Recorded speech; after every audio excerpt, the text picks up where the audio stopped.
حدود آرڈیننس کے تحت زناکاری کو ثابت کرنے کے لیے 4 مسلمان مردوں کی گواہی کو لازمی قرار دیا گیا۔ السلام علیکم دوستوں، میں امید کرتی ہوں آپ لوگ جہاں کہیں بھی ہوں، دنیا کے کسی بھی حصے میں اس چینل کو دیکھ رہی ہوں، انشاءاللہ خیریت سے ہوں گے۔ میں نے حلالہ کے موضوع پر جو ویلاگ کیا تھا اس پر بہت دوستوں نے، بیٹوں نے، بھائیوں نے بہت اچھی آراء دی ہیں۔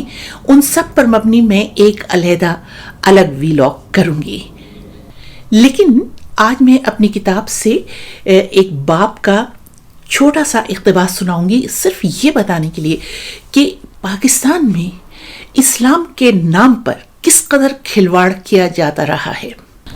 اس باب کا عنوان ہے جہاد کے نام پر ملک میں باد سموم کی آمد، اور اس کا ایک اقتباس جو حدود آرڈیننس کے بارے میں ہے وہ آپ کے سامنے یہاں پر پڑھ رہی ہوں۔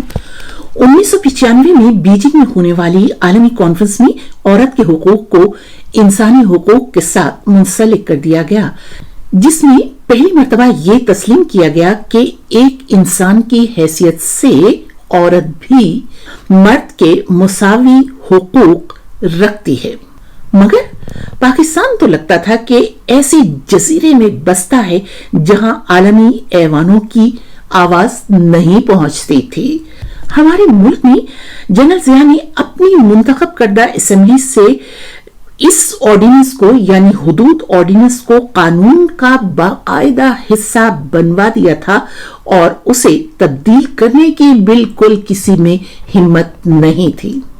حدود آرڈیننس کے تحت زناکاری کو ثابت کرنے کے لیے 4 مسلمان مردوں کی گواہی کو لازمی قرار دیا گیا، جبکہ ایک عالم اور دانشور جاوید احمد غامدی نے کھل کر حدود آرڈیننس کی مخالفت کی اور کہا کہ قرآن حکیم، جسے اسلامی قوانین کا منبع بتایا جاتا ہے، اس میں گواہی کے لیے مسلمان مرد کی بالکل کوئی شرط نہیں ہے۔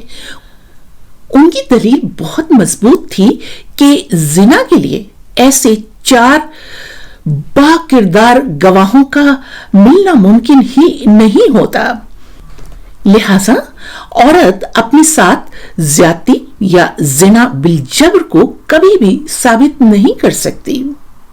میرا ہی ایک شعر تھا کہ ہے سانس لینا بھی دشوار ان فضاؤں میں، ہے سانس لینا بھی دشوار ان فضاؤں میں، خزاں کے ناگ زہر بھر گئے ہواؤں میں۔ حدود آرڈیننس کا پہلا نشانہ ایک 15 سالہ غریب نابینا لڑکی صفیہ بی بی بنی۔ وہ اپنے مالک کے بیٹے کے زنا بالجبر سے حاملہ ہو گئی۔ کوئی بھی مرد ریپ کر کے بھلا اس انسانیت سوز جرم کا کیوں اعتراف کرتا؟ گواہوں کی عدم موجودگی میں شریعت عدالت نے صفیہ کو ہی مجرم قرار دے دیا اور اسے 3 برس قید اور 15 کوڑوں کی سزا سنا دی۔ یہ ایک ایسا فیصلہ تھا جس سے نہ صرف ملک کی جگ ہسائی ہوئی بلکہ پاکستان بھر کی انسانی حقوق کی علم بردار اور سرگرم خواتین چیخ پڑیں۔ میں نے بارہا سوچا اور تصور میں یہ دیکھا کہ ایک نابینا بچی جس کی کوکھ میں ایک روح پل رہی ہے جو بے قصور ہے، وہ اور اس کی جبر کی ماری ماں ٹکٹکی سے بندھی ہے اور ایک کنو مند مرد اس پر کوڑے برسا رہا ہے۔ کیا انسانیت کی اس سے بھی زیادہ کوئی تذلیل ہو سکتی تھی؟ شریعت کے ٹھیکیدار ایک کمزور لڑکی کو کوڑے لگا کر اپنے مذہب کے بارے میں کیا ثابت کر رہے تھے کہ یہ ایک اتنا بے انصاف مذہب ہے؟ یا وہ عورتوں کو یہ جتانا چاہتے تھے کہ ان کی عزتوں اور زندگیوں کے فیصلے کرنے کا حق صرف مردوں کے پاس ہے؟ دوسرے الفاظ میں، خبردار، کبھی کسی مرد کی سیاکاری کو منظر عام پر لانے کی کوشش نہ کرنا۔ میں نے شریعت کورٹ کے اس فیصلے پر ایک طویل نظم لکھی تھی، مگر افسوس کہ میری وہ ڈائری کہیں کھو گئی اور جذبات میں ڈوبے ہوئے الفاظ بھی وقت کی ریت میں کہیں چھپ گئے۔ مجھے یقین تھا کہ کوئی مذہب اتنا بے رحم نہیں ہو سکتا، لیکن ہر دور میں عورت کو جنسی اور نفسیاتی طور پر تابع کرنے کے لیے مردوں نے مذہب کی تشریح ہمیشہ سے اپنے حق میں کی۔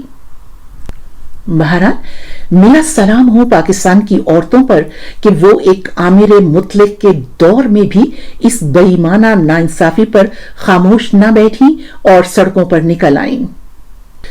انہوں نے سڑکوں پر پولیس کے ڈنڈے کھائے، دھکے کھائے، عورتوں کے دوپٹے کھینچے گئے۔ احتجاج کرنے والی ان عورتوں میں سرکردہ قانونی ماہر عاصمہ جہانگیر پیش تھیں۔ BBC اردو سروس سے وابستگی کے دوران مجھے ان سے کئی مرتبہ ملنے اور انٹرویو کرنے کا موقع ملا۔ یوں تو ان کے بارے میں کہنے کو بہت کچھ ہے، مگر عاصمہ جہانگیر جیسی شخصیت کے لیے بس ایک یہ مصرع کہنا کافی ہے کہ ڈھونڈو کہ اگر ملکوں ملنے کے نہیں نایاب ہیں ہم۔ اور یوں ان سب خواتین کی محنتوں سے شکر ہے کہ پھر اس سزا پر عمل درآمد نہیں ہوا۔ خدا جانے اس نابینا غریب بچی کا کیا بنا ہوگا اور وہ کہاں ہوگی، کس حال میں ہوگی۔ دوستوں، یہ چیپٹر میں نے آپ لوگوں کو پڑھ کر اس لیے سنایا کہ میں نے اپنے ایک گزشتہ ویلاگ میں آپ لوگوں کو شاید یاد ہو کہ میں نے ذکر کیا تھا کہ ہمارا دین اسلام تو ایسا دین ہے جس نے اپنے بندے کے لیے ہر مشکل میں بہت آسانیاں پیدا کی ہیں، مگر یہ سوچ کر بہت افسوس ہوتا ہے کہ فقہاء اور علماء نے دین اسلام کو عام بندوں کے لیے کس قدر مشکل بنا دیا ہے۔ یہ جو حدود آرڈیننس کے بارے میں نے آپ لوگوں کو ایک اقتباس پڑھ کے سنایا ہے، اس کے بارے میں اپنی رائے ضرور دیجیے۔ آپ نے اگر کسی اسلامی اسکالر یا مفسر کو پڑھا ہو تو وہ اس بارے میں کیا کہتے ہیں یہاں آ کر ضرور لکھیے گا۔ خدا حافظ۔